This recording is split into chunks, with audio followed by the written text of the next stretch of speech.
Oke, saya ingin langsung kasih kesempatan Bang Supratman. Tadi ada tudingan yang keras yang dilontarkan oleh Direktur Eksekutif Lokataru, Haris Azhar. Ada kata-kata rakus di situ. Tanggapan Anda? Baik, Mbak Nana, begini. Saya ingin menjelaskan bahwa proses awal itu kan kita sudah lakukan sesuai mekanismenya yang ditetapkan dalam Undang-Undang 12 tahun 2011. Yang kedua, terkait dengan katakanlah banyak sekali pasalnya, sebenarnya sesungguhnya itu hanya soal metode. Kurang lebih 7.000 dim, ya. Tetapi sesungguhnya dalam satu pasal itu kan biasa terdiri dari 5 ayat. Yang berubah itu hanya 1 ayat.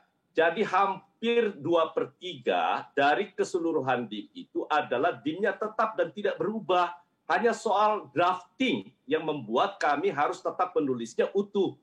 Jadi kalau dim yang substansi yang berubah itu tidak lebih dari 1.800 dim. Jadi itu diingat ya, 1.800 dim. Nah, inilah yang selama proses 6 bulan kami diskusikan. Yang lain-lain itu sifatnya tetap, tidak perlu dibahas. Kecuali hanya soal kita menyangkut soal redaksionalnya. Itu satu. Yang kedua, kalau dikatakan itu bahwa ini banyak, jangan lupa sinkronisasi ini adalah terkait dengan masalah perizinan dasar. Kalau terkait dengan perizinan, ini kan tumpang tindih di antara satu kementerian satu dengan kementerian yang lain. Ini yang kita sinkronkan. Jadi benar 79 yang akhirnya jadi 73 undang-undang. Bang Supratman, tapi kemudian dari sisi untuk perizinan berusaha. Bang Supratman, kalau tadi Anda katakan ini dilakukannya sudah transparan, terbuka, tetapi kenapa bahkan anggota DPR sendiri ada yang terkaget-kaget ketika melihat hasil dari undang-undang yang digarap ini? Misalnya Ketua Komisi 10 kaget kenapa ada pasal yang tadinya sudah disepakati tidak masuk, tiba-tiba ada lagi. Bahkan tadi dia sendiri tidak ada satupun pasal. Saya ingin sampaikan klarifikasi itu terkait dengan klaster pendidikan, ya, klaster pendidikan.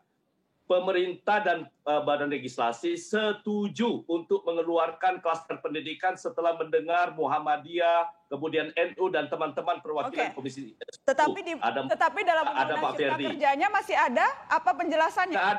Yang ada itu adalah, dan itu disepakati semua fraksi, bahwa paragraf 12 pasal 65 masih mengatur mengenai perizinan sektor pendidikan melalui perizinan berusaha, dan yang menyampaikan ini Ketua Komisi 10 anggota DPR sendiri. Bukankah ini masih banyak sekali yang terkaget-kaget dan belum tahu? Bagaimana Anda mengatakan bahwa prosesnya transparan dan terbuka kalau Komisi 10 DPR saja mempertanyakan itu? Itu kita sepakati di tingkat panja, Mbak, bahwa untuk kawasan pendidikan terutama bagi lembaga pendidikan tinggi asing itu boleh masuk di dalam kawasan ekonomi khusus. Dan itu kita sepakati.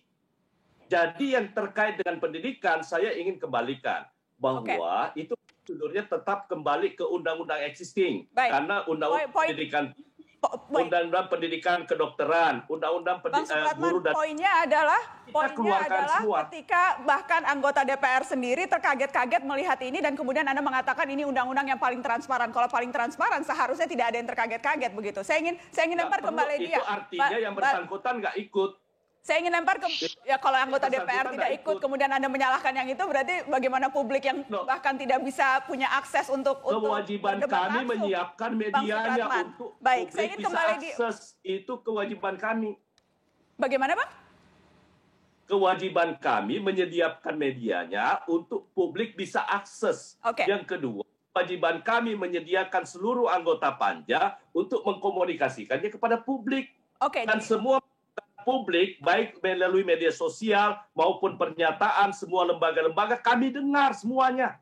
Dan itu yang kami perjuangkan untuk masuk di dalam Omnibus. Menurut Anda sudah didengarkan berbagai suara-suara itu, tapi kenapa kemudian masih banyak? Saya ingin lempar ke Mbak Ledia. Mbak Ledia, Anda ada tanggapan tadi khusus Kepala BKPM bicara soal konsultasi publik yang dilakukan oleh pemerintah? Sebenarnya gini, kalau dibilang konsultasi publiknya sudah dilakukan oleh pemerintah, Kak Bahlil tadi mengatakan bahwa sudah dilakukan, tapi kenyataannya pada di lapangan sih waktu kita bahas, banyak juga sih internal kementerian tuh masih pembahasan sektoral, dan mereka merasa bahwa bukan begini, harusnya tidak begini, dan seterusnya. Saya tidak tahu ya sejauh mana di internal pemerintah itu diajak bicara, tetapi banyak yang kemudian ternyata kok banyak yang nggak nyambung gitu. Kemudian gini Mbak Nana, jadi kalau ini tahun ke-11 saya di DPR bahas undang-undang yang dengan metode omnibus itu karena pertama kali itu memang rumit rumit benar. Kita harus mengatakan bahwa ini rumit. Meskipun tadi dikatakan oleh Pak Ketua bisa diambil cuma sebagian saja yang diubah gitu dan seterusnya. Tetapi kita nggak boleh lupa ada yang ketika kemudian diubah, dihapus itu mengubah konstruksi undang-undang asalnya. Dan ketika mengubah konstruksi undang-undang asalnya itu kan perlu kejelian tersendiri untuk melakukan pembahasan-pembahasan. Kami sampai di Timus itu menemukan misalnya yang sudah disepakati di Panja ternyata belum masuk.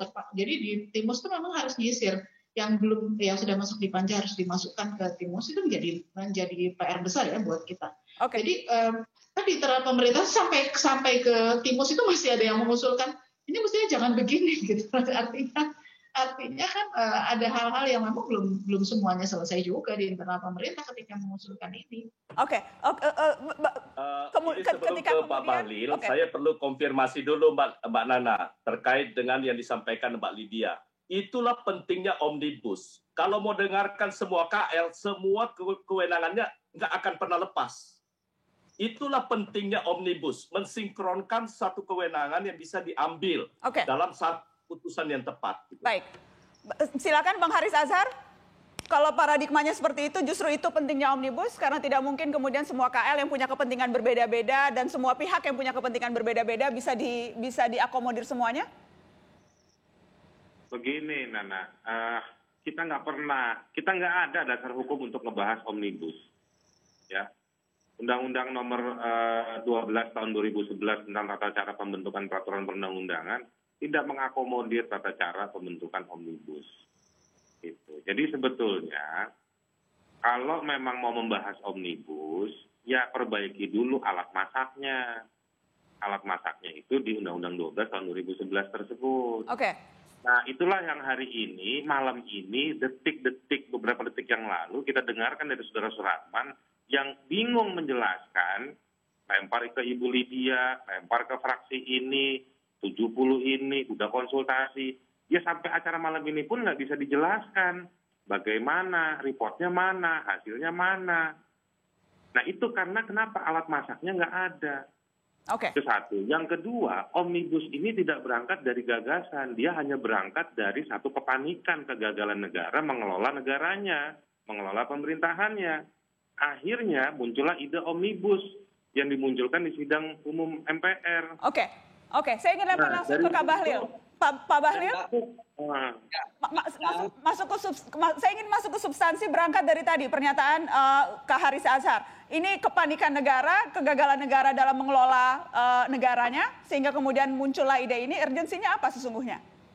Saya pikir begini, yang pertama kita harus berpikir positif dulu lah untuk bisa melahirkan pikiran dan hasil yang positif. Sebenarnya apa yang disampaikan oleh Bang Har tadi, gini Bang Hari, kalau dibilang bahwa ini kepanikan, ini kegagalan, ini saya harus jujur mengatakan bahwa agak keliru juga.